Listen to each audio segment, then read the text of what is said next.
نہ ہو، وہ جو نہ تھے تو کچھ نہ تھا، وہ جو نہ ہو تو کچھ نہ ہو، جان ہے وہ جہان کی، جان ہے تو جہان ہے، جان ہے وہ جہان کی، جان ہے تو جہان ہے، وہ ہر عالم کی رحمت ہے، کسی عالم میں رہ جاتے، بدل کے بولے سبحان اللہ، سبحان اللہ۔ وہ ہر عالم کی رحمت ہے، کسی عالم میں رہ جاتے، یہ ان کی مہربانی ہے کہ یہ عالم پسند آیا، یہ ان کی مہربانی ہے کہ یہ عالم پسند آیا۔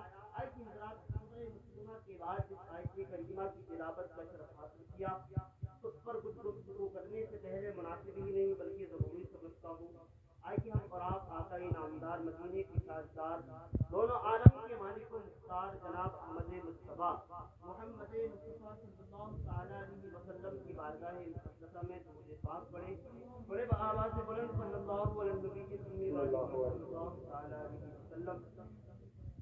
اس سے پہلے بڑا ہی اچھا بیان آپ نے سماعت کیا مولانا جسان رضا اجملی، ان کے بیان کے بعد، ان کی تقریر کے بعد میرا بیان ایک ایسا مان لیجیے جیسے مثال کے طور پر ایک موسلا دھار بارش کے بعد جو ایک بارش کے قطرے بعد میں گرتے ہیں، اس طرح ایک میرا بیان مان لیجیے، کیونکہ حضور کا جب بیان ہوتا ہے تو ایک اچھا ماحول بنا دیتا ہے اور لوگوں کے دلوں کو تازگی بخشتا ہے۔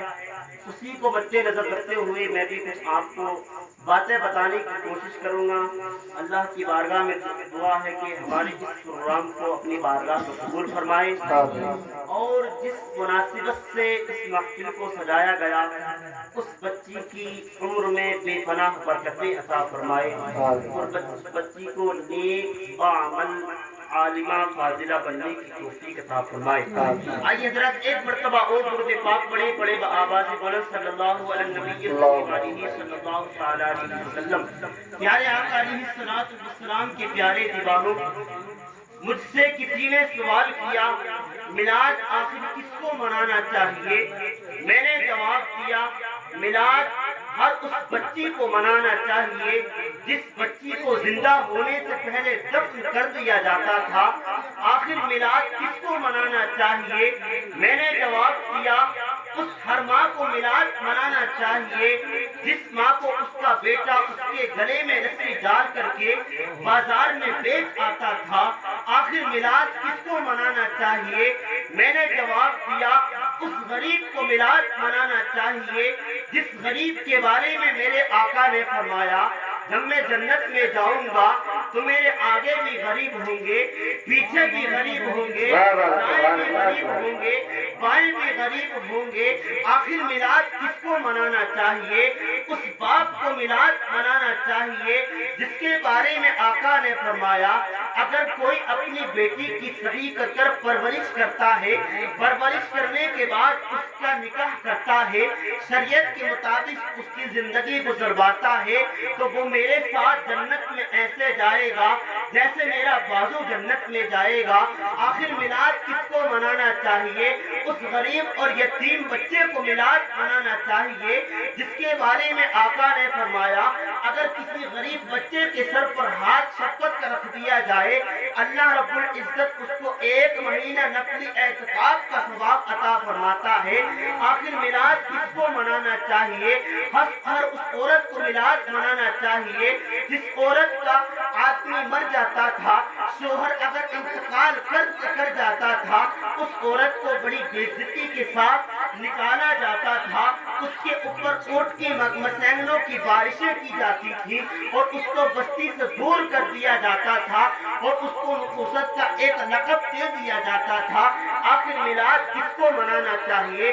اس شخص کو میلاد منانا چاہیے جس کو اس دنیا میں جینے کا حق نہیں تھا، اس ہر غریب کو میلاد منانا چاہیے۔ پیارے آقا علیہ السلام کے پیارے دیوانوں، آپ قرآن مقدس کو پڑھیں، اللہ رب العزت نے قرآن مقدس میں فرمایا وَمَا أَرْسَلْنَاكَ إِلَّا رَحْمَةً لِلْعَالَمِينَ، ہم نے آپ کو نہیں بھیجا مگر سارے جہان کے لیے رحمت بنا کر کے بھیجا۔ آپ اپنی زندگی کو دیکھیں، آپ اپنے اس دنیا کو دیکھیں اور اس دنیا کے اندر نعمتوں کو دیکھیں۔ دیکھیں ہر چیز ہمارے لیے رحمت نظر آتی ہے۔ آج آپ دیکھیں اللہ رب العزت نے اس زمین کو بنایا ہمارے لیے رحمت ہے، اگر پھٹ جائے تو اس میں لوگ دب جاتے ہیں، مر جاتے ہیں، یہ زمین ہمارے لیے رحمت بن سکتی ہے۔ اللہ رب العزت نے آسمان کو ہمارے لیے رحمت بنایا، لیکن اگر پھٹ جائے تو ہمارے لیے رحمت بن سکتا ہے۔ اسی طرح اللہ رب العزت نے پانی ہمارے لیے رحمت بنایا، لیکن اگر سیلاب کی شکل میں آ جائے ہمارے لیے رحمت بن سکتا ہے۔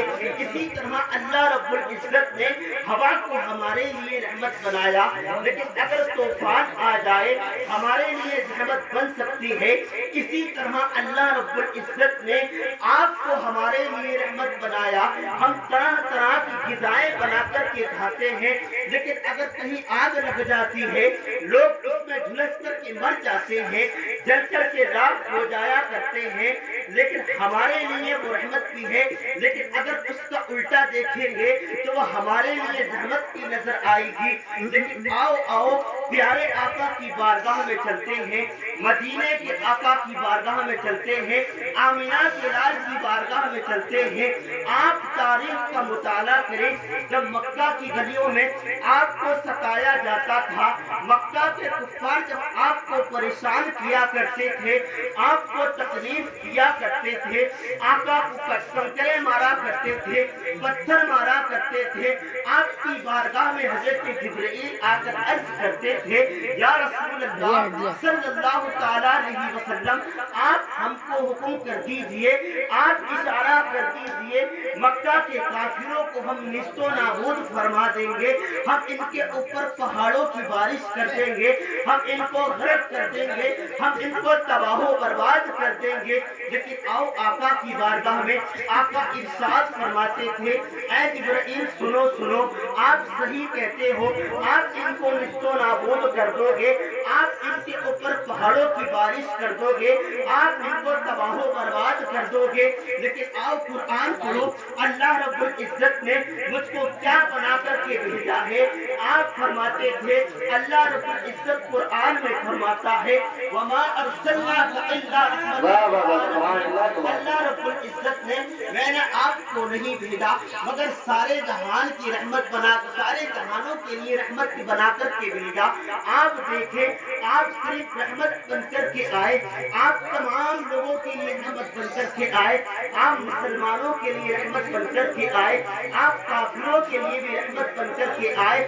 آپ ذرا غور فرمائیے، ایک مرتبہ حضرت موسیٰ علیہ السلام نے آپ اپنی زندگی کو دیکھیں، آپ اپنی دنیا کو دیکھیں، آپ اپنی بستیوں کو دیکھیں، اللہ رب العزت نے ہم کو جو بھی عطا کیا ہے مدینے والے کا صدقہ ہے۔